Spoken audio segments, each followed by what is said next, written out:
We do. Good morning, David. Good morning. We almost recorded the pre-show there. Yeah, we wouldn't want to let our viewers into that debacle. No, not yet. Not yet. You need a paid subscription for that. What's going on? Welcome to Prop the Mic. Yes. Another episode of PTM. Did you go to the Knicks game last night? I did. You can see I'm supporting what I used to thought was the best team in New York, but there we go. Go New York, go. we should have spoke before the pod. I would have put my Knicks hat on too. Could have really repped for the. It's okay. Knicks. I actually saw a kid on the train coming back from the game. He had a Knicks hat on, but a "You Gotta Believe" T-shirt on.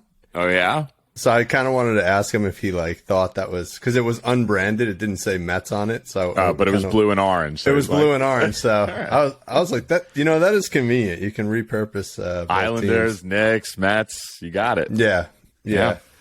But yeah, the reason. I always believed that the Knicks were like the team in town, but like every time you go to the Garden and you see a game, it just like confirms it. Especially, a month or so ago, 2 months ago, I went to the game at the Barclays, and like the environment is just so much better in the Garden. So great. Oh yeah, everybody just loves to play in New York at the Garden. It's just like. You have all these stars that they do this load management, but nobody load manages when they're playing at MSG. Yeah, right? But Trae Young was pretty quiet. He seems to have forgotten how to shoot threes. We were on his threes yesterday, and he hit one at the end of the maybe third quarter, and his foot was on the line, so. He ended up 0 for 4, but he's just atrocious from three. But they guarded him really well. Yeah, it helped that DeJounte Murray got injured in the first quarter. So I thought that was like the golden ticket. I'm like, oh, Murray's out. It's all Trae now. Let's see it. Yeah. No, it was too much. They were too good. And Randall, you were all over Randall. Randall was he was phenomenal, man. He played so good. So many rebounds, 13 points in the first quarter. Yeah, he was solid. We've been on him in the first quarter props too. So. Yeah, a bunch of the matchups I just wanted to point out from yesterday really crushed. Like so you had Randall. Obviously Trae Young didn't, but something's going on. A few of the pods I was listening to yesterday. There's a lot of stuff going on in Atlanta that's not good. He looked disengaged. Like. Yeah, he didn't really seem that into it. So basically, this reporter called him out the other day and was like, because Nate McMillan, he basically they got into something, and on Friday night Trae wasn't he didn't play, and he wasn't on the bench, and this reporter was like, it's a person. He asked him, and Trae Young says it was a personal matter. I'm not going to get into it anymore. And this reporter goes, John Collins is in a walking boot, and he's sitting there on the bench. You're supposedly the leader of this team. Like, where were you? And Trae wouldn't answer his question. It was something's going on there. So who knows? Yeah, and Nate McMillan's a good coach though. So yeah. The other one I wanted to point out was Charlotte and Brooklyn. The two guys I was on was Kyrie and Oubre. And I love when the two guys that I pick are the two leaders. You get the one guy from each team, the stat leader, and those were the two. Reggie Jackson also was another one. He was on my list. We didn't speak about him, but he was popping off on this list. But I didn't want. I was just laying off the Clippers yesterday. But it doesn't count. I'm sorry. Yeah, no. I know. I'm just. You don't get credit for that. I could just make up crap too. All right. Yeah. It's written down here. I promise. Okay. I promise. Anyway. Yeah. Why are you not taking credit for Markelle Fultz's 1 point? I was. Remember, that was one of the guys I was going to fade. The under, yeah. But you talked me into a big big 1 3-pointer for him. Joval also crushed his rebound line. Zion hit the assist line. I had a great night last night. Yeah, no, you were. I'm sorry for giving you a hard time. Grayson Allen got his first time ever cashed a Grayson Allen bet. It was this new match DVP that I ran seems pretty promising after last night. So let's see if we can continue the trend. Yeah, I think it's critical. I just think certain teams have weaknesses in certain positions. Got to exploit it. Yeah. So, who else had a good game? Jordan Poole had a good game, other than coughing up the ball with like a second left to lose that one. And Ja Morant had a triple double. Saw that 26, 13, and 11. And then his daughter was doing the gritty on the court after the game, which was always fun. I heard also Bane's going to be out like another 4 weeks. Not good. Is there any chance by like the end of the year we could get you to do the gritty on this pod? You want me to gritty it up? Maybe. I got to practice a little bit. After that response, no, I don't anymore. All right, so sorry, I'm being a little rough on you today. All right, so we got 3 games tonight, right? Yeah. Not particularly exciting games, I would say. This might be one of the worst slates. The third game of the night will be fun, but we got the Clippers at the Heat. Clippers are 14-12. The Heat are 11-14. Heat are -6.5 in the game, and the Heat are the Sharps are on the Heat, and the total is 213.5. So, what do you like here, if anything? It's gonna be a low scoring game. So yeah, I'm just because with the Clippers, they're the load management kings and they're on a back-to-back. Who knows with this? I see lines out on Kawhi and Paul George, right? But yeah, no, they're both playing. Allegedly. I'll believe it when I see it. Not only is it a back-to-back, but they also played an overtime game. And Kawhi played 30 minutes yesterday, which is by far the most he's played all season, which, figures in the game he's that not playing tonight. I picked him under. You think he's going to sit? I think if he plays very little. 20 minutes or 24 minutes, something like that. Anyway, so we're gonna go light on this game. I think. Do you agree? I think it's just something you don't want to mess with. Yeah. And there wasn't a whole lot available.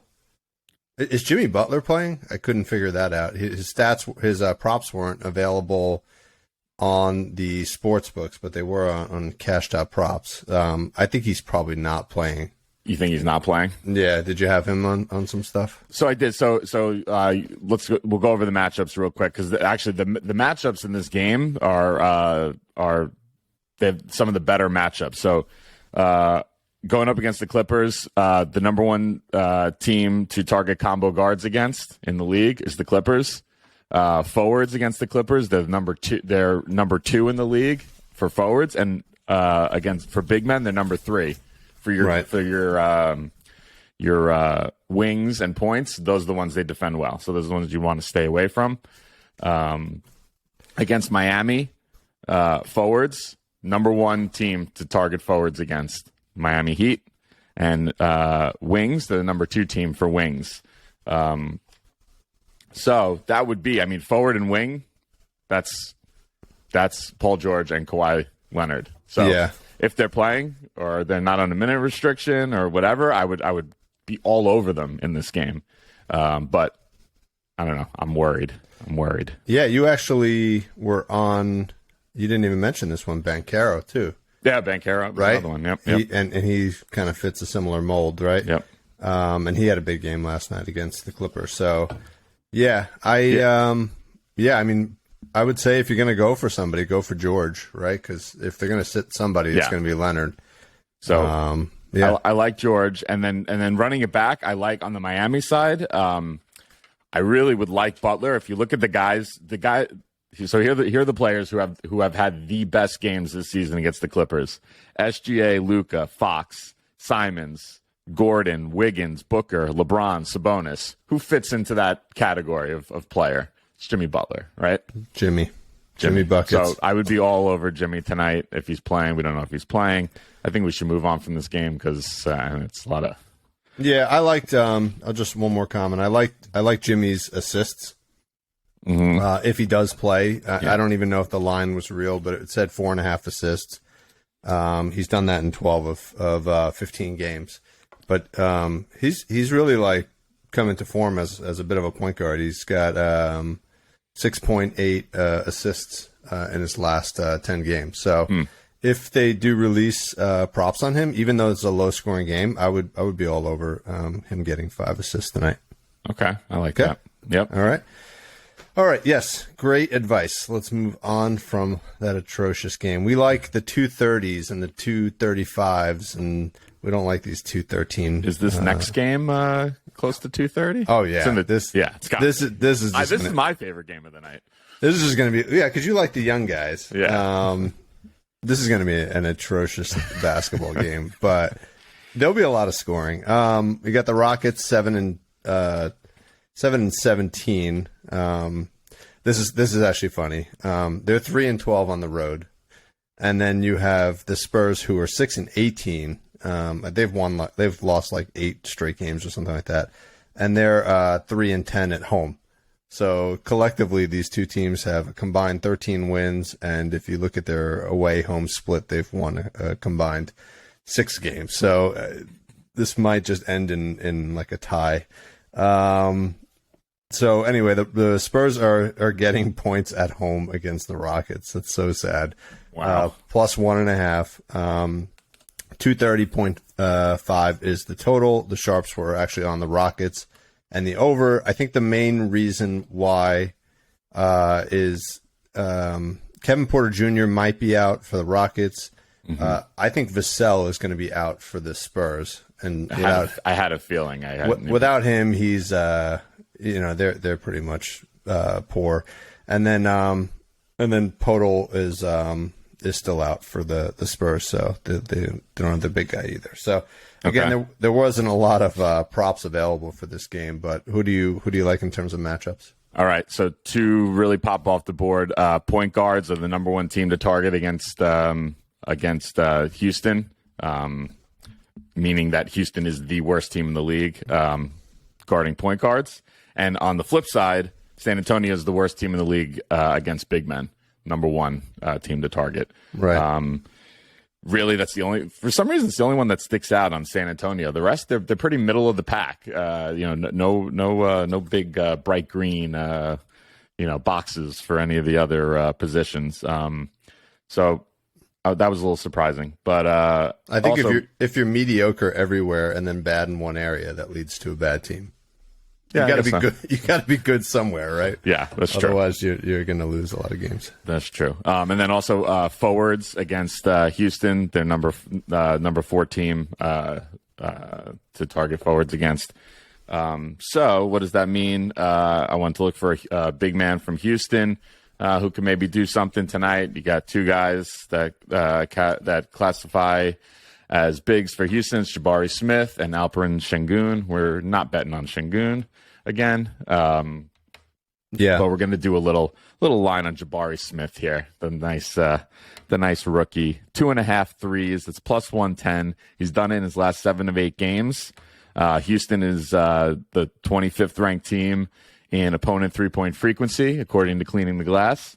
And Houston is they're also number 30 in opponent 3-point percentage, so dead last in the league.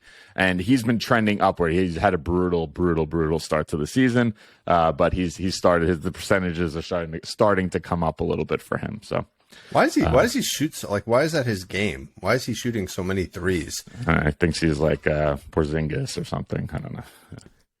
But he is the center for the team, right? He is the center, but that's his game. Yeah, he's one of these newfangled big men who likes to shoot threes. Yeah.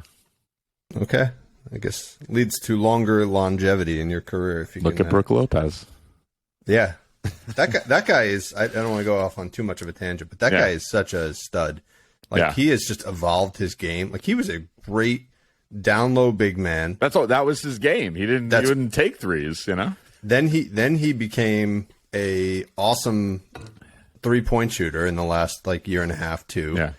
And now he's like, I think he might be leading the league in blocks. Yeah. Like he's just, his game is so all around great. So yeah, it's too bad Houston doesn't have him. All right, what else? Anybody on the point guard side against Houston on the Spurs? Yeah. So Kevin Porter he would be the guy classified as the point guard, combo guard, but he said he's probably going to be out. If he's out, it's going to lead me to a Jalen Green play because you also have forwards. So Green will take on some of that point guard duty, as we've seen. We've been playing his assist line, so he'll take on some of that playmaking, and he's like a wing forwardish sort of player. So he'd be the guy I'm on. I don't have a line. I couldn't find something super nice to pick, but yeah. I don't have something right now. You had nothing on that side? On the Houston side? Yeah. I mean, I was looking at his rebounds actually. Kevin Porter Jr. at 4.5 rebounds. Yeah, he's done that. He's done that in 18 of 23 games. I thought that was nice, but I don't think he's going to play. So I wasn't. I think you know what. I'm just going to make this pick live on the air. Live. Let's do live it. On the air. We'll take Jalen Green's point over 22.5.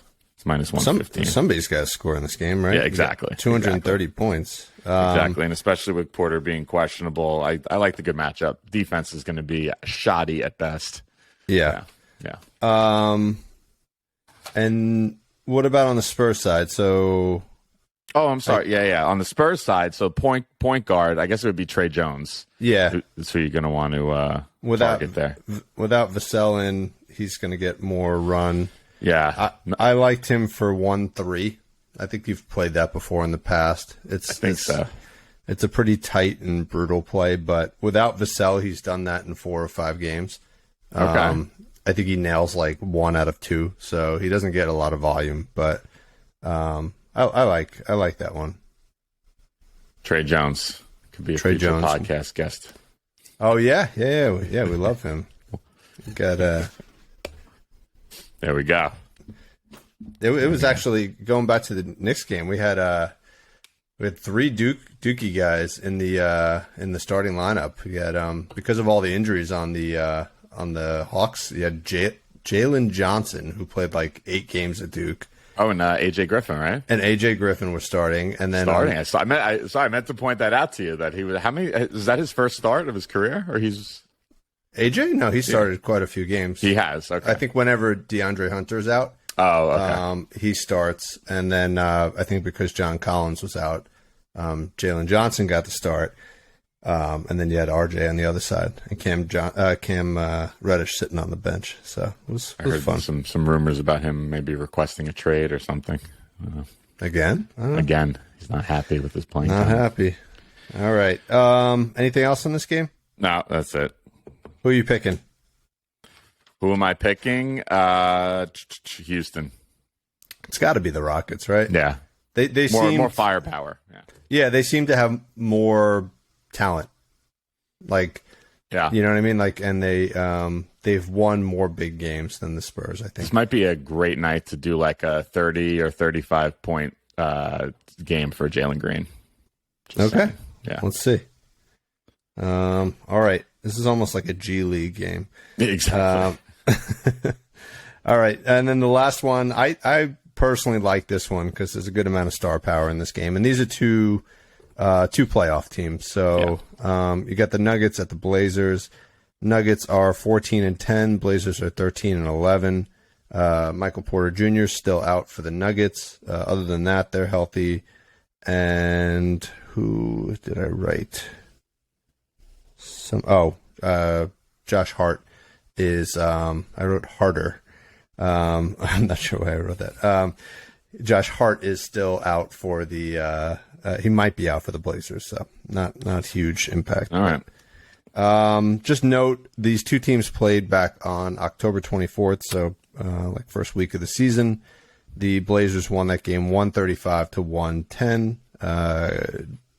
Aaron Gordon had the big game, 26-6-1 for the Blazers, for the Nuggets, and Jokic had a pretty mediocre game. He had 9-9-9 So him scoring less than 10 points is a pretty rare thing. And then on the Blazers side, Lillard scored 31 with 6 assists, 6 rebounds, 8 assists, and Simons had 29 points, 7 threes.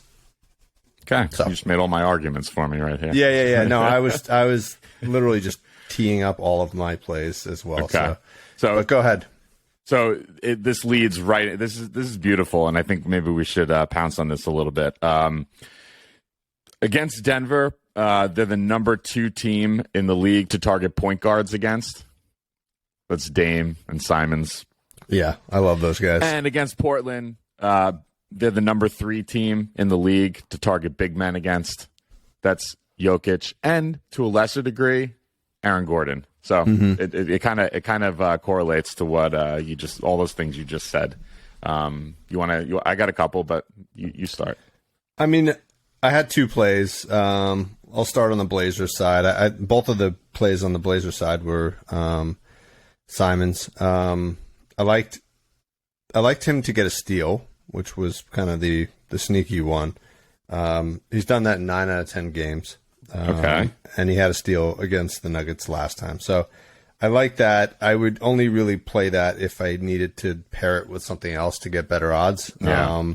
The other one that is kind of a no-brainer is his 3-pointers. 3.5 threes. He's done that in 15 of 19 games. 11 attempts per game. So the volume is completely there. I mean, he only has to shoot like 30-something% in order to hit 4 threes. And like we said, he had 7 in the last game against the Nuggets, and this one's at home. If you put those two together, it actually is plus 180. So seemed pretty good. Of those 2 plays, I obviously like the threes more than the steal, but they're both pretty compelling. So that was that. I had some things on Dame, but I'll let you kind of run into those if you. Okay, so just getting back to Simons here, I liked him also, but I just had him on the point line. It's 22.5 minus 115. He had 29 in the previous game. He's had good success, and it's in a primo matchup. I also like Dame 24.5 points. They crushed both of these lines in the game against Denver last time, and this is the team. This is the position that you want to target Denver with. It's minus 120, and like you said earlier, he had 31 in that game at the end of October. Yeah, those are my 2 plays from the Portland side. Yeah, I'm leaning these days. I'm leaning more towards like points being a better value. Yeah. Just like after watching Trey last night, like he didn't. I don't even think he crossed his point line, mostly because he didn't play the fourth quarter. But he could have easily crossed that if he had played more, and he just wasn't hitting threes. So. Despite being terrible from 3, yeah, he gets to the line, he'd whatever, yeah. So I tend to agree with you. I think points might be the best value. A little more cushion, a little more cushion. Yep. Yeah. I got one old school play on the Denver side. Getting back to our roots. You like the triple double? No. Wow. What do you like? So I like Jokic, given the matchup with the bigs and the fact that he had a bad game last time. I feel like he's going to have a good game against Portland this time. So we had a thing we used to like to do where you'd adjust the point, rebound, and assist lines. To kind of get them to like an 80% hit rate across all 3. So if you take Jokic, 20 points, 8 rebounds, and 8 assists, it's plus 130. If you look against Portland, he's done it in 2 the points in 2 of his last 4 against Portland, the rebounds 4 of 4, and the assists 3 of 4. And then if you just I just wanted to look at just his last 10 games overall points. It's been 6 of 10, so not great, but rebounds and assists 9 of 10 and 8 of 10. Yeah. And there's cushion in there too if you wanted to take any of those down a little bit. Yeah, the you just had like the bucket one, 4 rebounds, 6 rebounds, 8 rebounds right now. I didn't have like the adjusted lines for each player yet. Yeah. So. But yeah, exactly. I actually would like to probably bring those down to 7 and 7 maybe. Why did he? Oh, this is. Oh, yeah. Look, he had 5 fouls in the previous game and only played 27 minutes. So he probably picked up like 3 early fouls, and that was it. Yeah, messed up the rhythm of the game. Yeah. So I mean, he's definitely going to come back strong. I actually liked him, even a little sprinkle on his triple-double tonight, just because he came so close in the previous game, only playing 27 minutes, right? Yeah, and he was a point assist and a rebound away. This is the matchup to do it in. So yeah, and it's plus 310, so it's pretty good value. Usually I mean, that sounds like terrible value because like most players are like plus 2,000, but he is usually in like the plus 200. Yeah, him and Luka. Yeah. Amazing players. Okay. Anybody else on the Denver side? That is it. Yeah. What about Gordon? You said you thought. Yeah, I like. I mean, Gordon's classified as a forward, but he has been. So what I did the other day is I went back and, these positions change, over the years as players, players move from, they're early in their career, they're more of a wing, they're classified as a wing, and then this is all from cleaning the glass, and then they'll be a forward. So I still want to take that into consideration because somebody who can play like wing and forward is different than somebody who's like played wing and combo guard in their career. So I wanted to see what positions to kind of get a better picture of matchups and who's performing well. So Aaron Gordon for a couple seasons early in his career, he was classified as a big man. So it kind of would put me on him a bit more in this, just for that fact. I just wanted to point that out. But I got nothing on him. Yeah. No, he had a pretty compelling story. But again, I think the 3 players that you mentioned are the ones to focus on this game. Yeah. Those are the 3 superstars in this game. Dame and Jokic, I think. Yeah. That'll be fun. So who are you picking in this game? Denver. Yeah.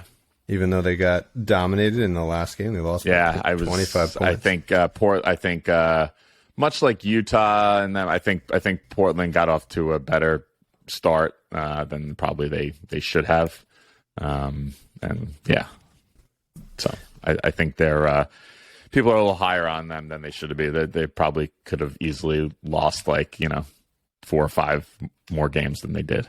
Yeah, it's worth noting. Bones Highland also had a good game in the previous. Bones, never pass up an opportunity to talk about Mr. Highland. That's right, VCU product. All right. That's it, I guess, right? It feels a little incomplete. It's a 3-game. It's a not so fun 3-game slate. So what are we gonna do? It's a Thursday night football NBA slate. Who's playing the football game, real quick? I didn't even look. No idea. All right. Well, I'm going to force you to make a pick right now. Oh, we got the Raiders at the Rams. Raiders are 5-7. Look, this is just like the Rockets Spurs matchup. They're should go to the game. 2-5 away, and the Rams are 3-9, and 2-5 at home. So this has got. I'm picking the Raiders. This is going to be a Raiders home game, basically. Yeah, Raiders are -6.5, and I think. What's that guy's name? I think Baker Mayfield is starting for the Rams. Mayfield is going to start for the Rams with like 5 days of experience on the team. This is just going to be a total disaster. No Cooper Kupp, no Aaron Donald. They're done. And the Raiders are kind of hot. I think they've won like 3 in a row or something like that. So, and this really is they have more fans at this game than they have at their actual home games in Vegas. Yeah, I remember watching one of the first games at was it SoFi? Yeah, and it was just like Raider Nation all over. So you should go to the game. It'd be a fun one. Yeah, maybe. So, all right. Well, no more football. Work. Yep. We'll see you tomorrow. All right. Bye. Bye.